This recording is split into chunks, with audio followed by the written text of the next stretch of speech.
could not move troops and equipment to counter the pending D-Day attacks. Wes's crew was part of the second wave. They successfully dropped their bombs, then encountered night fighters already in the air from attacking the first wave. Well, I think we're at about 12,000 feet, and we got hit by the Junkers, 88. They put us on fire, and one of the ways to get the fire out is to put the plane in a steep dive. The aircraft went down to about 6,000 feet. The fighter must have just followed us in because we got hit again. The bomb aimer went first. No, I think the wireless operator went first because he had been shot down before. And he wasn't wasting any time getting out. Well, I rolled out of the escape hatch, and we had been told to count to 10, which I guess I did mentally, and I pulled the cord, and suddenly I was floating. There was a very little jar, and I was suddenly floating. As I dropped, I thought of the folks at home and what hour of the day it would be, what they would be doing. And then I went, but I had a problem in that I wasn't properly hooked up to my parachute. So when I hit the ground, I hit it pretty hard. The third man out, John Ling, the bomb aimer, didn't even remember jumping. Er stond in brand, hè? Die kwam in brand van Duitsland. De enkele onderweg achtergebleven, hè?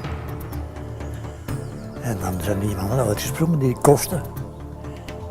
Want dan is hem teruggekeerd te vliegen in brand. Dekte me. Kopfel is niet goed gemaakt. The fourth man out was Don Harrison, the flight engineer. By the time Albert Gable jumped clear, there wasn't enough sky left for his chute to open. The pilot, Bill Woodrow, had held the crippled aircraft steady enough for half the crew to escape and sacrificed himself in the process. My dearest child, this is your birthday, my darling, only the second, and you have, I hope, many, many more to come. Your daddy knows you so well. He sees you, talks to you, kisses you goodnight, and blesses and prays for you. Yet he's so far away from you.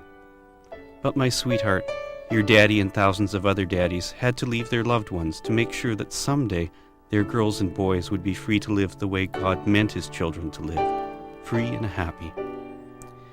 If the time ever comes when I don't come home, remember, dearest, and promise that when you're old enough to understand all this, that you will be a good girl. Good night, my sweetheart. Mommy will kiss you for your loving daddy.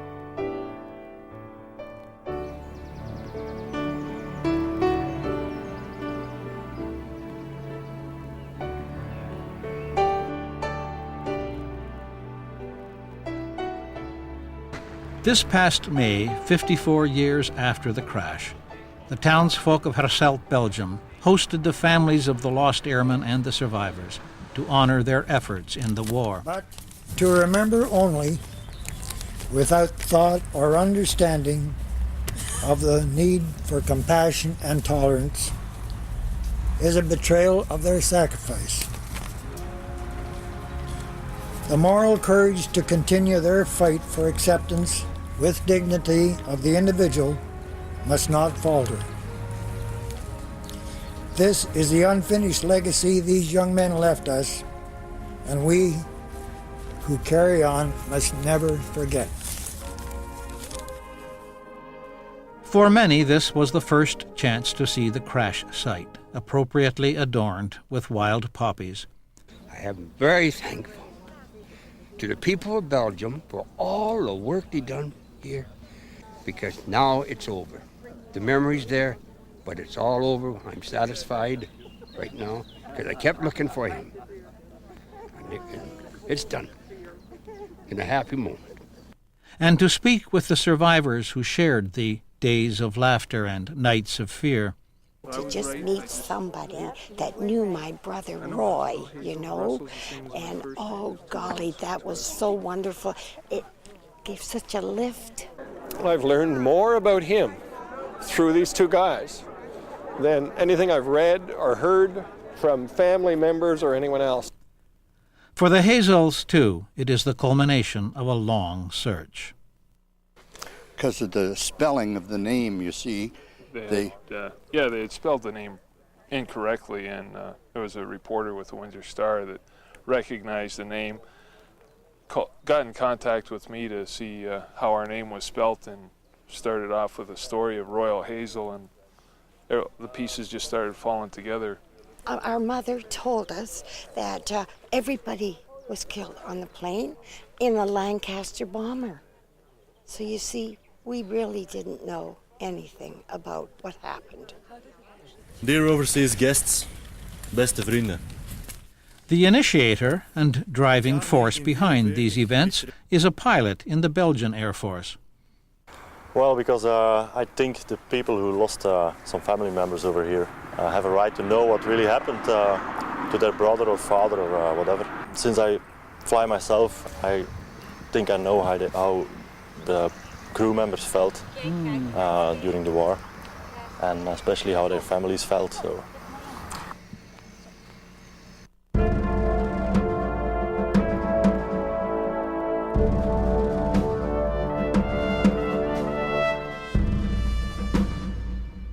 Four of the boys of the air crew of E for Easy went down with the plane. The four who bailed out were landing in German-occupied territory, their orders against all odds to evade capture and somehow return to England. The sad statistics are that of every 100 airmen in Bomber Command, 61 never returned from their missions, more than half. Only 1 in 100 managed to make it through the escape lines and return to England. And for every one of them, it's estimated that 2 civilians on the ground, men, women, and children, paid with their lives for having helped them. 4 airmen managed to bail out of the crippled Halifax that morning. The first, the radio operator, Les Anderson, was to land near the village of Zichem, 50 kilometers southeast of Antwerp. Het was een bombardement geweest in Leopoldsburg. En we stonden s'avonds te loeren na de bombardement. En we zagen iets beneden komen. En toen was er een parachutist die beneden kwam. En toen was er Les Anderson die nog juist viel. As I closer to the ground, I could hear voices. And I was looking around trying to detect where the voices were coming from. When I suddenly hit the ground, I wasn't prepared for it, which did my knees no good. En mijn 2 broers zijn die gaan halen. En toen was hij een beetje gekwetst aan zijn been. En dan hebben ze die met 2 op gaan schijven zo naar huis gebracht. Dat was zo op hun dingen. Hebben ze hem toen mee naar de boerderij gebracht. Hè. Tuurlijk, dat zal toch eens kan.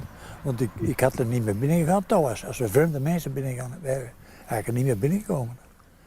Les Anderson came down in an open area. It was a clear night.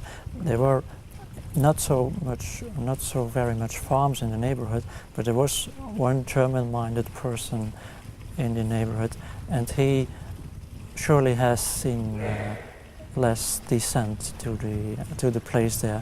Maar mijn vader had dat niet, die had schrik. In een oorlog had hij schrik.